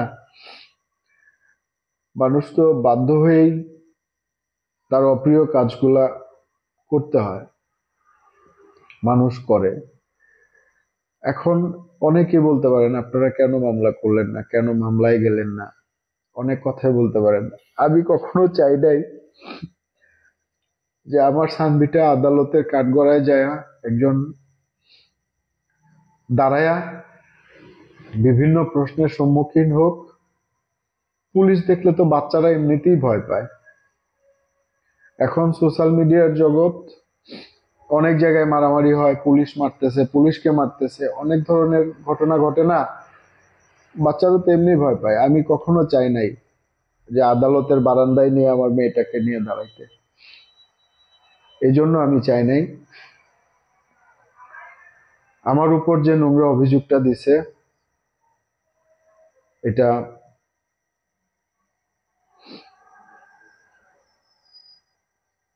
এটার বিচার আল্লাহ করবে এবং আপনারাও এর বিচার দেখতে পারবেন। আপনারা অবশ্যই এর বিচার দেখতে পারবেন এবং আপনারা, আমি আশা করব যে আপনারা আমার সাথে থাকবেন, আমার পাশে থাকবেন। হ্যাঁ,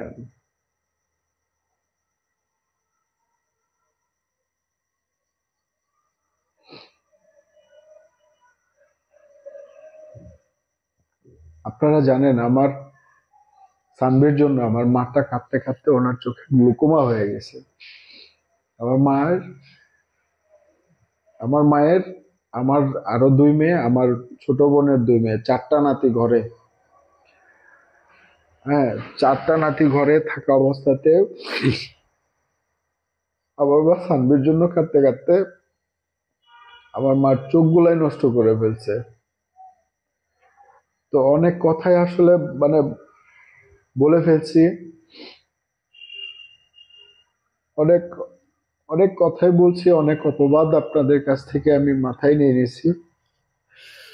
আমি শুধু আপনাদের কাছে এবং আল্লাহর কাছে আপনারাও দোয়া করবেন যে পৃথিবীর কোনো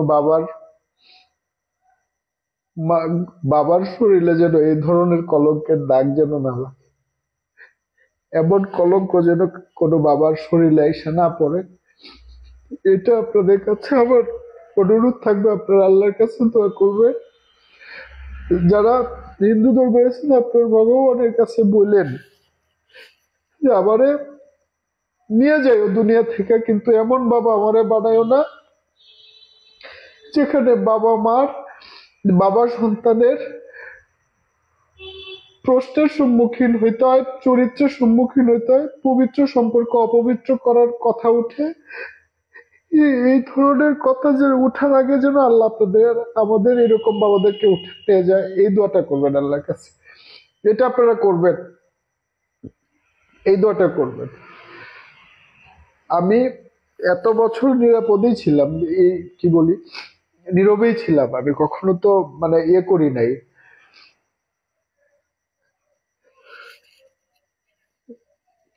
আপনারা ভালো থাকবেন। আমার যদি কোনো ভুল থাকে, আমি কারো মনে আঘাত আঘাত দিয়ে থাকে, আমাকে ক্ষমা করে দিবেন। আমি কাউকে ছোট করার জন্য, কাউকে ব্যক্তিগতভাবে আঘাত করার জন্য আমি কোনো কথা বলি নাই। ইভেন তনিকেও আমি কোনো ব্যক্তিগতভাবে আঘাত করতে চাই নাই।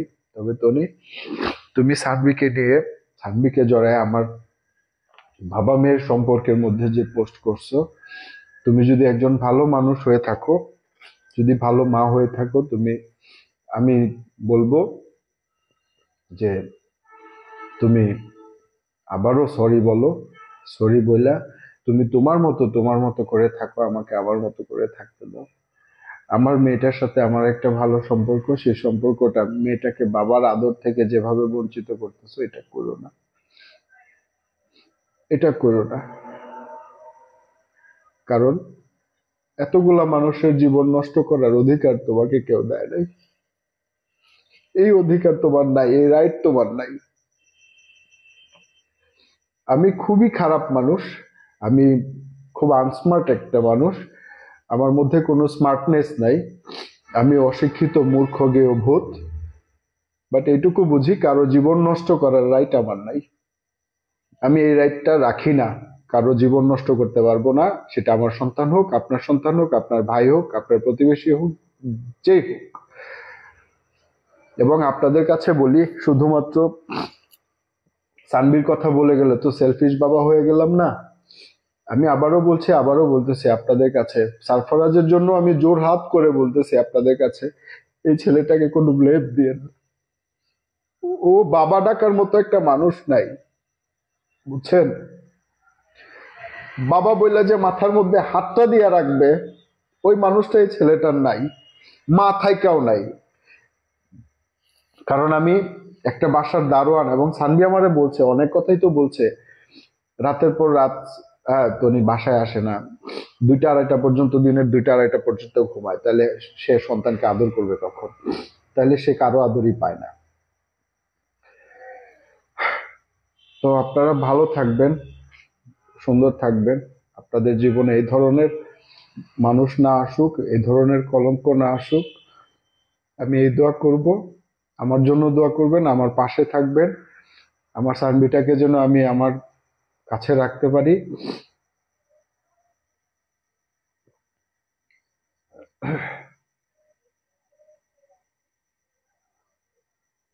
এই যে একজন বলছে, পারুল রহমান, আপনি কেন এখন ভাইরাল হওয়ার জন্য লাইভে আসছেন? আপনাকে নিয়ে তো উনি কোথাও কথা বলেনি। আপনি তো বিয়ে করছেন, 2 বাচ্চার বাবা হয়েছেন।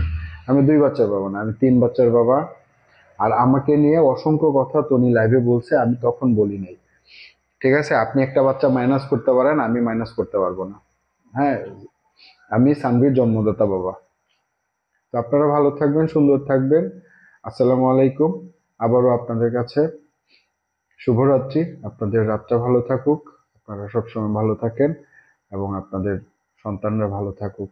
বাবা বাবা সন্তানের সম্পর্কটা ভালো থাকুক, পবিত্র সম্পর্ক পবিত্রই থাকুক, এই দোয়া করি। আসসালামু আলাইকুম, ভালো থাকবেন, আল্লাহ হাফেজ।